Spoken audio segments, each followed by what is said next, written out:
प्रतीक दिल्ली में joint family के साथ रहता था, लेकिन जॉब की वजह से अपनी माँ के साथ दूसरे शहर में शिफ्ट हो जाता है, जहाँ उसकी प्रीति के साथ लव मैरिज हो जाती है, जिस पर बहू को नापसंद करते हुए उसकी माँ पूरा समय प्रीति को परेशान करने के तरीके निकालती रहती है। प्रीति, कहाँ हो? सुबह का नाश्ता दोपहर में खिलाओगी क्या?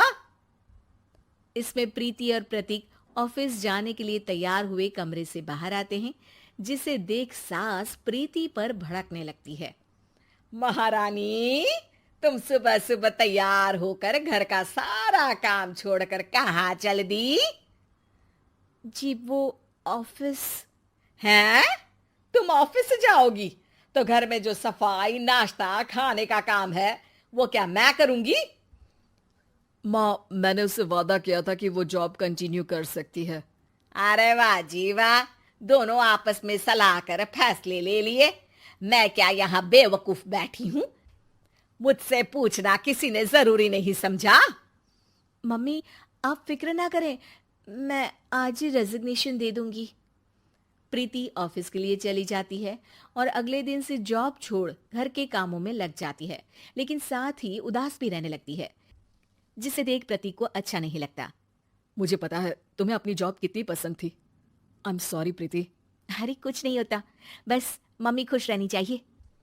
अब प्रीति अपनी सास को खुश करने और उनका दिल जीतने की जी तोड़ कोशिश करती रहती है, पर सास कभी उससे सीधे मुंह बात तक नहीं करती। इसी तरह दिन बीतने लगते हैं। एक शाम प्रतीक ऑफिस से परेशान घर वापस आता है। माँ, चाची का फोन आया था, दादी की तबीयत बहुत खराब है, हमें दिल्ली जाना होगा। पति की बात सुन प्रीति तो पैकिंग शुरू भी कर देती है, पर माँ वहीं बूत बनी खड़ी रह जाती है। लगता है मम्मी अपनी सास से बहुत प्यार करती हैं, तभी उनके बीमार होने की खबर सुन शॉक में आ गई। ये प्यार नहीं, परेशानी है। तुम तो ऐसे सोचो कि अब से जब तक दिल्ली में हो तुम्हारे अच्छे दिन शुरू। अच्छा, ऐसा क्या है दिल्ली में? वो तुम्हें कुछ ही घंटों में पता चल जाएगा। सास के रिएक्शन और पति की बात से कंफ्यूज्ड प्रीति दोबारा पैकिंग में लग जाती है, जिसके बाद कुछ घंटों का सफर तय कर तीनों दिल्ली पहुंच जाते हैं, जहां घर के अंदर पहुंचते ही लोगों की भीड़ देख प्रीति परेशान हो जाती है। हे भगवान, इतनी भीड़! प्रतीक, कहीं तुम्हारी दादी को कुछ हो तो नहीं गया ना? पागल, ये भीड़ नहीं, मेरा परिवार है। क्या? इसे तुम परिवार कहते हो? अरे इसे तो जिला घोषित कर देना चाहिए। तुम्हारा परिवार का तो अपना पर्सनल बिग बॉस बन सकता है। हैरान परेशान प्रीति परिवार वाले सदमे से बाहर निकली भी नहीं होती कि सिर पर पल्ला रखे शांत तरीके से सबके साथ बात करते हुए अपनी सास को देख उसे दूसरा सदमा लग जाता है। हाय राम, ये मम्मी का ऐसा भी कोई रूप है? ये तो मुझे पता ही नहीं था। ये तुम्हारी सास का ससुराल है। तभी प्रतीक की बहन बोल पड़ती है, यहाँ आपको ऐसी ऐसी चीजें देखने मिलेंगी जो सपने में भी सोची नहीं होंगी। हाँ, ये कुछ दिन तो बहुत इंटरेस्टिंग लग रहे हैं। सब एक साथ दादी के कमरे में जाते हैं, जहाँ पहुँचते ही उसे दादी की आवाज सुनाई देती है। रे, सास से मिलने की फुर्सत मिल गई। दूसरे शहर जाकर छूट क्या मिली, तुम तो भटकता पंछी बन गई। इतने समय में ये तक नहीं पूछा कि जिंदा भी हूँ या मर गई। प्रीति की सास अपनी सास के पैर छूती है। अरे कैसी बात कर रही हैं मम्मी, आपको तो मेरी उम्र भी लग जाए। अरे बस कर, ये झूठी उम्र देने वाली बातों का दिखावा ना कर। तेरा बस चले ना तो जो मेरी बची कुची जिंदगी है वो भी अभी खत्म कर दे। अरे बहू कहाँ है? इस पर सास प्रीति को दादी से मिलवाती है। दादी प्रीति को बहुत प्यार देती है। क्यों बहू, तेरी ये सास परेशान तो नहीं करती ना? अगर करती है तो अभी बता दे, मैं इसकी क्लास लगा दूंगी। अरे कैसी बात कर रही है माँ जी, भला मैं क्यों किसी को परेशान करूंगी। प्रीति अपनी सास का ये रूप एंजॉय कर ही रही होती है कि तभी चाची वहां आकर प्रीति को अपने साथ ले जाती है।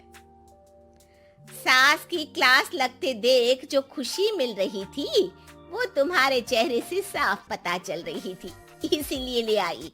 क्योंकि अगर उन्हें पता चल जाता तो तुम्हारी खैर नहीं थी। थैंक यू चाची जी। चाची और प्रीति घर में झूले पर बैठी बात कर ही रही होती है कि उसकी सास भी वहां आ जाती है। मतलब यहाँ सारा काम मैं करूं और तुम बैठी हंसी ठिठोली करो। अरे चलो जाओ, खाना बनाओ। सास प्रीति को डांट कर काम करने भेज देती है, जिसे दादी देख लेती है और एक बार फिर सासू माँ की क्लास लग जाती है, जिसे पूरा परिवार मजे से खड़ा होकर देखने लगता है। क्यों रे, मैंने तुझे काम बोला और तू उस बच्ची को परेशान कर रही है। सास की कोई इज्जत रह गई है इस घर में या नहीं? यहाँ खुद की सास होते हुए भी ज्यादा बड़ी बन रही है। अब नहीं मम्मी जी, मैं तो बस थोड़ी मदद के लिए बोल रही थी। सास रसोई में जाकर काम करने लगती है और दादी प्रीति को लेकर वहां से चली जाती हैं। इसी तरह एक हफ्ता बीत जाता है, जिसमें दादी अपनी बहू को डर, इज्जत और प्यार का फर्क समझाती रहती है और प्रीति उसका मजा लेती है। वापस जाते हुए दादी प्रीति और उसकी सास दोनों को अपने पास बुलाती है। मेरी बहू जिद्दी और अड़ियल है, इसलिए उससे हमेशा सही काम करवाने के लिए मुझे सख्ती करनी पड़ती है। लेकिन तुम्हारी बहू अच्छी है। तेरी खुशी के लिए वो अपनी जॉब और सपने भी छोड़कर घर में बैठी है। अपनी बहू के साथ प्यार से रहो। और प्रीति, अगर अभी भी तुम्हारी सास परेशान करे ना, तो फिर तुम्हें पता चल ही गया है कि शिकायत कहाँ करनी है। जी, अपनी सास की ससुराल में